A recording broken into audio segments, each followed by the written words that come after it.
सम्माननीय बंधुओं, मैं हरिओम तिवारी आज आपको भारतीय सभ्यता का एक महत्वपूर्ण विषय है, उस पर कुछ अपने विचार व्यक्त करता हूँ। दुनिया जानती है कि पुरुषों की अपेक्षा स्त्रियाँ मसल पावर में या राजनीतिक पावर में कमज़ोर थी हैं, और स्त्रियों में भी परिगणित जातियों की स्त्रियां ज़्यादा कमज़ोर थीं और हैं, और परिगणित जातियों की स्त्रियों में भी जो लड़कियां होती हैं और लड़कियों में जिसकी जितनी कम उम्र होती है वह उतनी कमज़ोर होती है। इसी बात को ध्यान में रखते हुए मनु महाराज ने कन्या को पूज्य घोषित किया और सर्वप्रथम पूज्य घोषित किया, सर्वाधिक पूज्य घोषित किया और सभी के लिए पूज्य घोषित किया। यहाँ तक कि कोई भी लड़की किसी भी लड़की के पैर नहीं छू सकती है। लड़की की पूजा सब कर सकते हैं, लेकिन कन्या किसी भी व्यक्ति की, चाहे वो घर का पिता हो, माता हो या गुरु हो, ब्राह्मण हो, सन्यासी हो, कन्या किसी की पूजा नहीं कर सकती है, दूसरी कन्या की भी पूजा नहीं कर सकती है। ऐसा उन्होंने इसलिए किया कि यदि किसी के प्रति श्रद्धा भाव होता है तो लोग उसे हानि नहीं पहुंचाते हैं, उसका अपमान नहीं करते हैं, उसके हक और अधिकारों को छीनते नहीं हैं। और यदि पूज्य भाव नहीं होता है तो लोग हानि भी पहुंचाते हैं, अपमान भी करते हैं, उसके हकों को भी छीनते हैं। आज एक नया ट्रेंड चल रहा है इस ज़माने में कि लड़कियों से पैर छुलवाओ। क्यों? कि उन्हें लड़कियों का उपभोग करना है।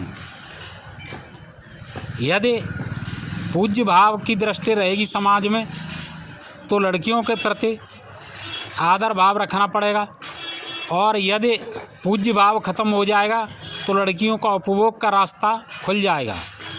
भारत के कम्युनिस्ट और दूसरी ऐसी कम्युनिटियाँ जिनके लिए लड़की जो है आदर का पात्र नहीं है, उपभोग की चीज़ है, वे लोग इस बात को फैलाते हैं कि लड़की भी समान है और वह अपने गुरुओं की, बड़ों के पैर छुएगी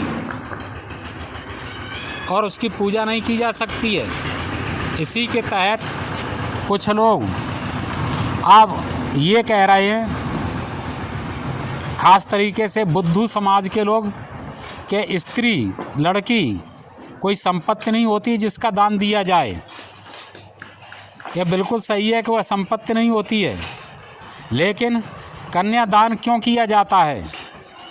संपत्ति की कारण नहीं किया जाता है कि उसे पिता संपत्ति मानता है, कि कोई उसे संपत्ति समझ करके ग्रहण करता है। कन्यादान का मतलब होता है कि यह लड़की जो है अभी अक्षत यौन है, किसी के साथ इसका शारीरिक संबंध नहीं हुआ है, औरत दान का कोई विधान नहीं है, कन्यादान का ही विधान है। और कन्यादान का मतलब है कि लड़की ऐसी कि जिसने अपने पति का वर्ण नहीं किया है, पति का चयन नहीं किया है, किसी से शारीरिक संबंध स्थापित नहीं किए, वही लड़की कन्या कहलाती है। लेकिन जो लड़कियां विवाह पूर्व सेक्स कर चुकी हैं या लिव इन रिलेशन में रह चुकी हैं, उन लड़कियों को कन्या नहीं कहा जा सकता है। दूसरे शब्दों में कहा जाए तो उनका गंधर्व विवाह पहले हो चुका, और दूसरा विवाह जो घोषित रूप से होता है, अघोषित रूपों में उन्होंने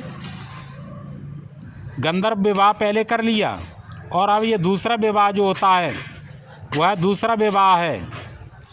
इसमें ऐसी लड़कियों का जो कन्यादान का कोई विधान नहीं है, क्योंकि कन्यादान का विधान है, लुगाई दान का विधान नहीं है। तो जो लड़कियां विवाह पूर्व शारीरिक संबंध स्थापित कर चुकी हैं या लिव इन रिलेशन में रह चुकी हैं, उन्हें कोई अधिकार नहीं है कि वे अपना कन्यादान करवाएं। पहले हम देखते थे कि जब लड़कियों की शादी होती थी तो पूरा गांव पैर पूजने के लिए जाता था।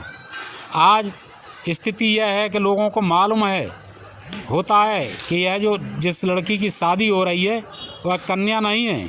शादी के बाद जो कुछ होता है वह यह पहले ही कर चुकी है, तो लोग कन्यादान करने से कतराते हैं।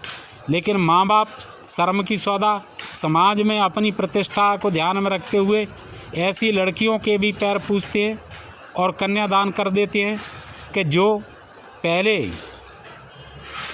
लिव इन रिलेशन में रह चुकी हों या विवाह पूर्व शारीरिक संबंध बना चुकी हों। तो अभी एक IAS ऑफिसर का शादी हुई, उसने कहा कि मैं कोई संपत्ति नहीं हूँ कि मेरे जो कन्यादान किया जाए। यह बिल्कुल सही है। ज़्यादा पड़ जाने पर ऐसा ही दिमाग हो जाता है। वह बहुत बड़ी हो गई है, उसे किसी के आशीर्वाद की भी क्या ज़रूरत है। कन्यादान की तो ज़रूरत है ही नहीं, लेकिन उसे मैं कहता हूँ कि आशीर्वाद की भी ज़रूरत नहीं है। अब तू बड़े पद पर पहुँच गई, IAS बन गई, तो दूसरे लोग तेरा आशीर्वाद लेंगे। तेरे पिता को, दादा को, माँ को, दादी को भी तुझसे आशीर्वाद लेना चाहिए, क्योंकि बड़ा पद है ना। कुछ सोच समझ करके बात करो, काम करो। और मैं यह निवेदन करता हूँ कि भारतीय सभ्यता संस्कृति के मर्म को समझें, तब उल्टी सीधी टिप्पणियाँ करें। मैंने इसमें जो कुछ कठोर शब्द इस्तेमाल किए हैं और वे इसलिए इस्तेमाल किए हैं कि जो लोग बिना सोचे समझे या इरादतन या अपनी गलतियों को छुपाने के लिए, अपनी कमजोरियों को छिपाने के लिए भारतीय सभ्यता संस्कृति पर बेवजह अकारण उंगली उठाते हैं, प्रश्न करते हैं और उसे बदनाम करते हैं, उनको भी तो ठेस लगे कि दूसरों की भावनाओं को आहत करने और सत्य पर को जो है झुठलाने का क्या परिणाम होता है। जय हिंद, नमस्कार, हर हर महादेव।